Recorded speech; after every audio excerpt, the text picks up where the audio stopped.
Welcome back, everybody. It's BSJ with my banana, my massive banana, back from ESL Raleigh with the top 3 heroes with the most success in every role during this LAN at the professional level, effectively our pro level pub tracker through the matches. I'm going to be talking about the viability of these heroes, what makes them good, what items and what facets people were taking, and also perhaps expressing some skepticism on heroes that you may not want to pick despite them having high pick rate in competitive. Without further ado, let's wiggle our bananas together and get started. This is actually a gift from Jenkins. Okay, so if you guys are wondering why I have this banana, I don't need an excuse. It's just a gift from Jenkins, and it's a big banana. Okay, let's kick it off with position 5, the old reliables, and the hero that was picked the most at 25 games was Jakiro at a 52% win rate. Actually, a decent split of people taking the attack Twin Terror facet and the icebreaker facet. The Twin Terror facet was primarily chosen in order to win lanes, so in more contested lanes, it does give Jakiro 20% extra base damage. So it was really helping out in the early stages, while the Icebreaker is obviously good for the extended stun from the Ice Path and the extra damage. The build was just all about utility, mana boots, into a lot of Solar Crests, it actually appears to be, on support Jakiro, with an item like Glimmer Cape, Force Staff, Ether Lens, and oftentimes a late game Ag Scepter, depending on what stage of the game you're buying it, but that damage is the only way that Jakiro really feels relevant once BKBs start coming out. Next up, we got Ancient Apparition with 22 games and a 77% win rate. Absolutely insane. Almost like first round ban pretty much every single game. Seemed like the most successful support of the tournament. They did take the Bone Chilling facet almost exclusively. With only 2 of those times did they take the exposure facet. What makes AA feel so powerful right now is that a lot of the pro meta was Radiances and Blade Mails and tanky strength melee guys again. There was a lot of AoE damage, but there was severe lacking of single target damage. And AA, as we all know, buffs up the magic damage of himself and his teammates while also making people unable to heal. So he's one of the best single target burst damage supports, if not the best in the entire game. He's like not good at bursting squishy people. Like you'd think of like a Lion as someone who's going to like hex a puck and kill them. But he's the best hero in the game for bursting like a Bristleback or a Kunkka. Tiny, for instance. These melee strength guys that are otherwise impossible to bring down. Sorry, I keep looking down. I'm busy squeezing my banana. Oftentimes, we would see an Atos in Force Staff, Glimmer Cape, and a Gleipnir on AA, because all of his abilities have an AoE, pretty much. So it's really nice to buff that up, and also set up his own spells. Next up, we actually have the most prominent melee hero in the 5-position role was actually Tusk. Majority of them took Tag Team as their facet. Drinking Buddies was occasionally taken as a way to reposition out of certain spells. But with the tag team facet, people were generally just going Triangle Boots into Blink Dagger Euls, basically being a mobile save for their team. I think the Eul Scepter was often being bought because there were a lot of leashes, silences, and you pretty much were a Blink Snowball against these like heavy single target ultimates, a decent amount of Enigmas that we saw, Kunkkas again.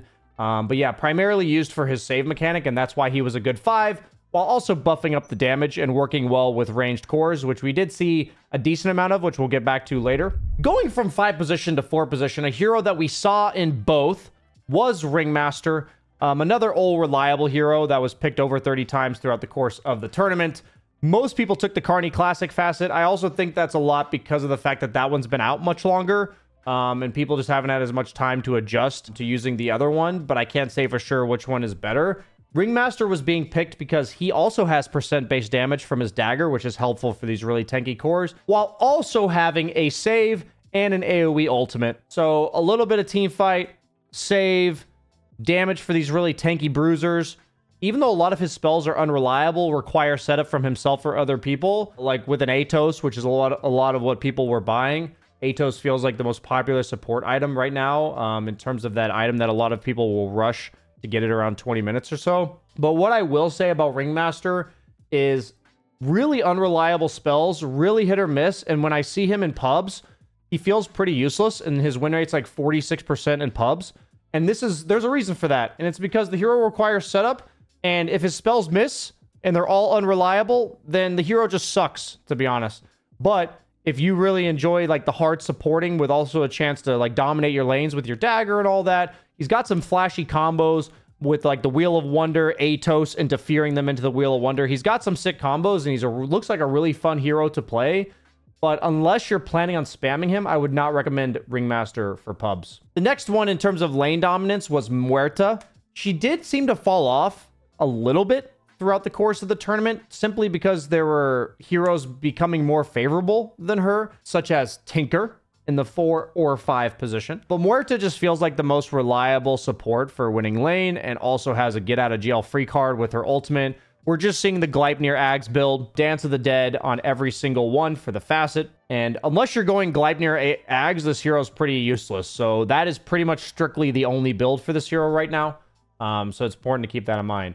Tinker in the 4 position, picked 12 times, won 8 of them, used especially by Pari Vision, but also was picked a lot in the 5. I think this hero can flex either way. We're seeing predominantly the heal bots with the Holy Locket, the Greaves, the Solar Crest, these auras that buff people up.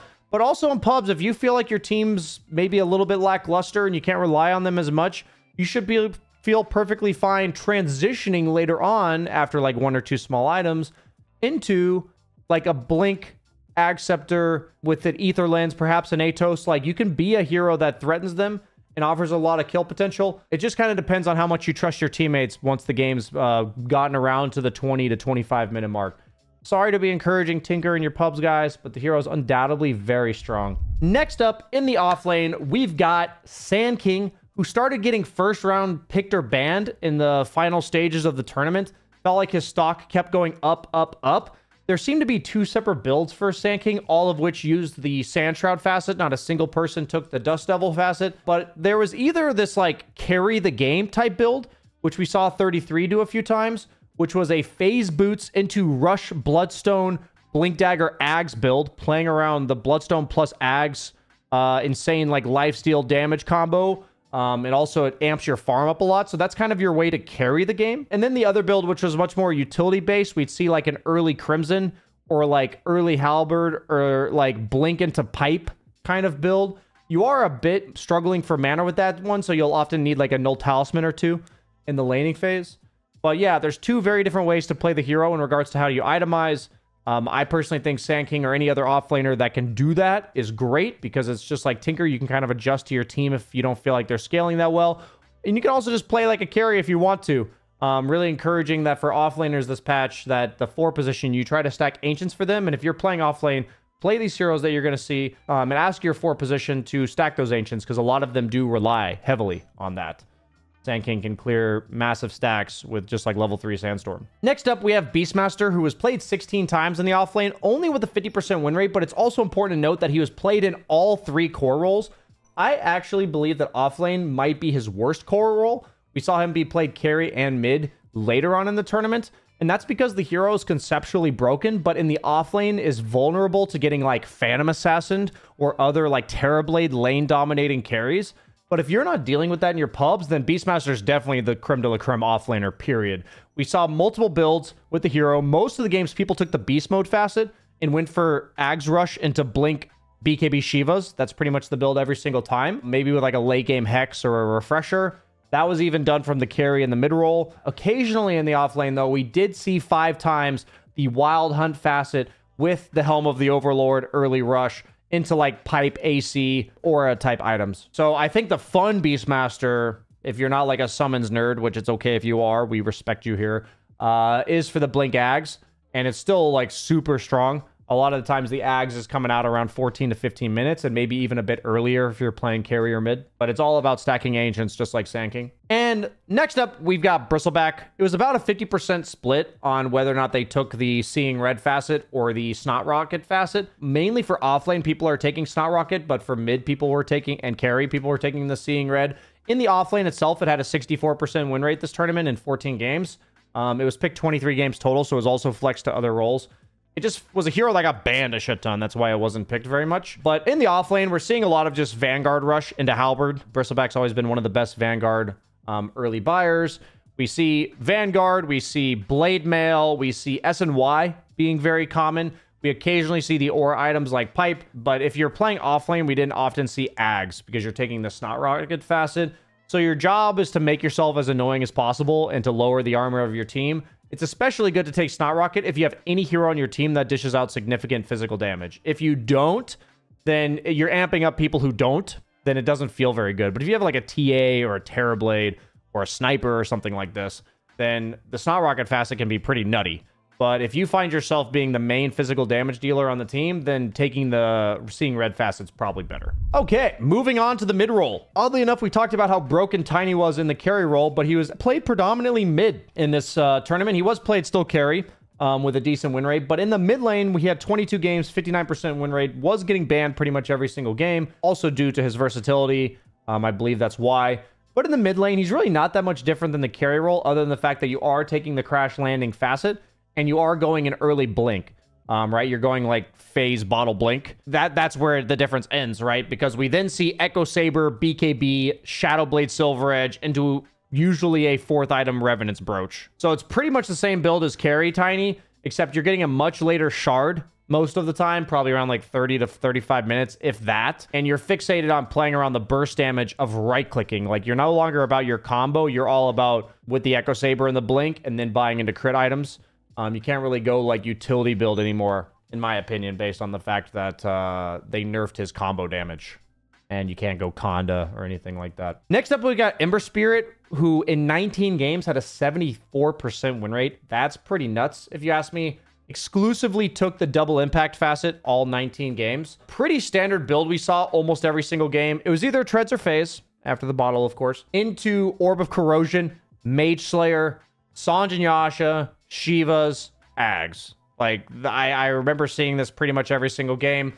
The occasional nullifier, if you're against the likes of Ringmaster or Tinker. We saw a lot of teched-in nullifiers this tournament because you can purge the box from Ringmaster. You can purge all of Defense Matrix and Tinker's defensive items. But I think a lot of the nullifiers we saw were exclusively to deal with these meta heroes. So just keep in mind that heroes like this that kind of have a kit that allows them to be mobile, hit people, close the gap, they were often candidates for buying nullifier. And that's something you can look to tech in your pubs. Next up, we seem to have the offlane mid meta. I'm just going to call it like it is. We saw a rotation of Sand King into mid. We saw Beastmaster into mid, heroes we've already discussed in the offlane with similar builds. And then we also saw Slardar pop his head up in the mid lane once again, rocking a 57% win rate in a small sample size of only 7 games, but it also looked pretty promising. He did win his other offlane game as well, so 5-3 for the tournament. But the build we really saw was a Blink Dagger